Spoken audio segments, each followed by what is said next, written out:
Now, today what we're going to be looking at is a device by the name of transformers. And a transformer is a device that utilizes the topic of electricity and also magnetism. Now, as you may be familiar with a transformer that you use in your household for when you want to plug in your 110 devices um, in terms of 110 volts, because if your the kind of voltage you deliver to your households from the power companies maybe 220, you need something to lower the voltage to allow your device to work. In the case of the in other countries, you might use a transformer to beat up the voltage from 110 to use your British devices, which are 220. Good. So what we're going to find out here today is the purpose of a transformer and the different types of transformers, seeing that there are two different types of transformers and how they work. Now, what we're going to understand is that a transformer is a device that increases or decreases an alternating voltage, right? So it can either be used for increasing voltage or it can be used for decreasing voltage. Not one device can do the same. You either have a device that can increase voltage or a device that can decrease voltage. Now, given that, it means that there are two different types of transformers. You have what is known as a step-up transformer, meaning it is going to move from lower voltage to a higher voltage. Good. So this transformer allows you to move from 110 volts to 20 volts. Good. And then you have what is known as a step-down transformer, and this type of transformer allows the voltage to be reduced, moving from a 220 volts down to a 110 volts. Good. So what we're going to look through is to see what are the major properties that influences these types of transformers. Now, what we're going to see the most important parts that make up a transformer. Now, a transformer is comprises of a soft iron core and with wires wrapping around both ends. So we have wires on this side that is connected, they're connected to an alternating current generator, as in an AC supply, right? And what you notice that it produces, it directs current into the soft iron core. Good. Now this coil is known as a primary coil. Basically, it's going to be inputting voltage, right? Now, so on the other end of the soft iron core is what is referred to as your secondary coil, and that is where you have the outputs. Now, when you look at this, I want you to notice that the wires do not connect in any way, right? The primary coils do not touch the secondary coils in any way, right? So we want to understand what really happens here in terms of how is it possible for the voltage to be increased or the voltage to be decreased in this device. Now, one of the first things to notice is that the number of turns that occur here, where the primary coils are wrapped around the iron core. Now, as AC current comes into this coil, into the coil, it actually induces magnetism. All right. So the soft iron can now act as a magnet. It now becomes a magnet, basically. All right. Now, as this becomes magnetized, as the soft iron core becomes magnetized, it is now inside the secondary coil. So the magnet with a wire wrapped around it now induces current in the secondary coils. So that is how the current moves from the primary coils to the secondary coils. So the primary coils induces magnetism in the soft iron core, and then the iron core induces electricity into the secondary coils. And what we notice that the secondary coils have more wraps around around the iron cores. Now that will let you know what type of transformer that is. Good. So this is an example of a step down transformer. Good. So what we're going to notice here is that sorry, of a step up transformer. Good. Right. We're going to see that the two major types of transformers are step-down transformer and step-up transformer.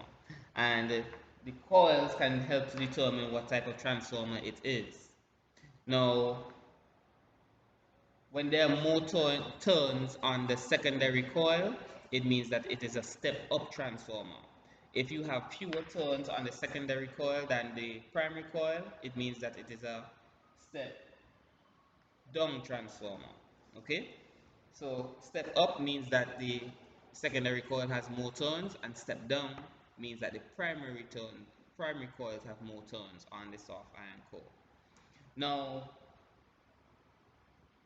the relationship about a transformer, we're going to see here that you follow with the ideal transformer. You know, anytime we are in physics, when we talk about a device, we want to see how efficient is this device, meaning how much work do we put in, are we going to get out that same amount of work? How much power is inputted, are we going to get out that same amount of power? Good? So one of the things that we're going to learn here is that the relationship between the voltage on the primary and the voltage on the secondary coil and the number of turns on the wire of the respective coils are given by a given formula. So they follow a given ratio.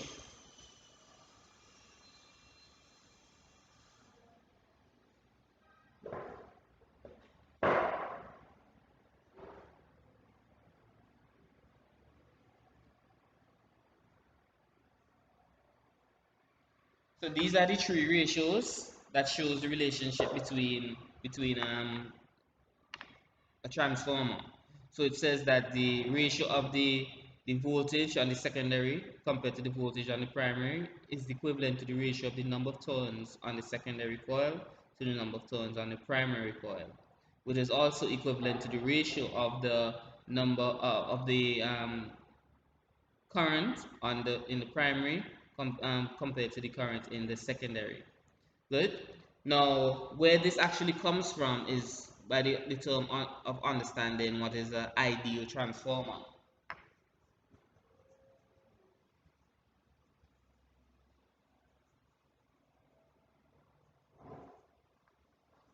An ideal transformer, as you will see, shows that the power input is equal to the power output. That's what we need to learn about the ideal transformer. That the power input is going to be equal to the power output. So it means that the power at the primary coils is going to be equal to the power at the secondary coils. Good. Now, as you would have learned about the power, that power is equal to current multiplied by voltage. So it means that the current at the primary coils multiplied by the voltage at the primary is going to be equal to the current at the secondary multiplied by the voltage at the secondary. So if we want to turn these into ratios, as in ratios of current to ratios of voltage, we see that we're going to end up with the same ratios at the top. Right? So if we say IP and we bring the IS across over IS, it's going to be equal to VS over VP. Good? So it gives you that IP over IS is equal to VS over VP. And one of the things that we could notice in this relationship is that the number of turns are related to the voltage at a given point, at the given coils. So the number of turns at the primary compared to the number of turns at the secondary is related to the number of the voltage at the primary compared to the voltage at the secondary. Okay. All right, we have a question here. Now it says a step-up transformer has 50 turns on the input coil and 400 on the output coil. The input voltage is 5 volts with a current of 2 amps. What are the output characteristics? Now when I say the output characteristics, we want to find the output voltage and the output current. So we want to find Vs and we want to find Is. Okay. Now, the approach to answering any question is always to lay out what the question gave you. All right. So one of the first things we can see it gave us is the number of turns in the primary. Also, it gives us the number of turns in the secondary.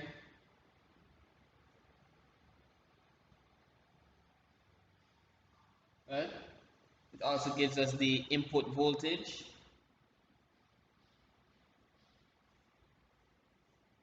Also gives us the input current.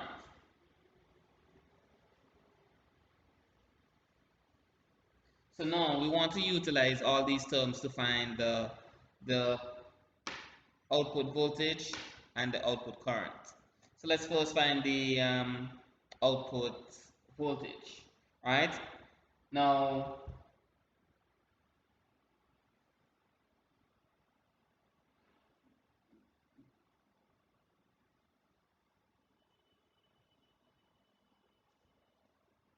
that's one of the relationships we know, that the ratio of the voltage is equal to the ratio of the number of turns.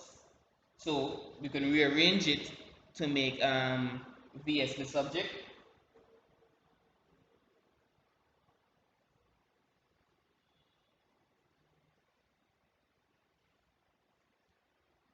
right? So we have that Vs is equal to Ns multiplied by Vp over Np, all right? So Ns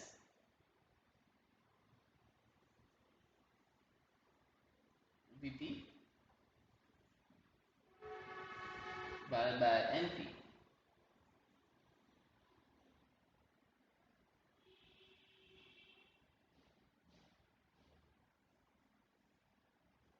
40, 40 volts. So we get an answer of 40 volts there, all right? Now if we wanted to find Is now, we could use the same ratio as in IP and to Is compared to the number of turns, all right?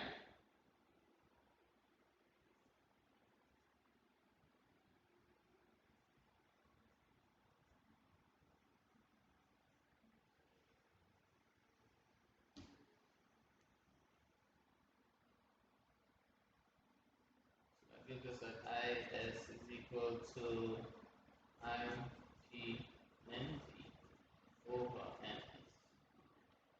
Good? Cross multiply, add down, and then this goes across. So IP, which is 2, times NP, which is 50, divided by Ns, which is 400. Okay? So that's 100 divided by 400, that's a quarter. So that is 0.25 amps. Good, so you have an answer there of 0.25 amps. And that's as basic as it gets in terms of answering any transformer question, in terms of understanding the use of the formula and learning how to rearrange a formula to find any of the unknown values, right?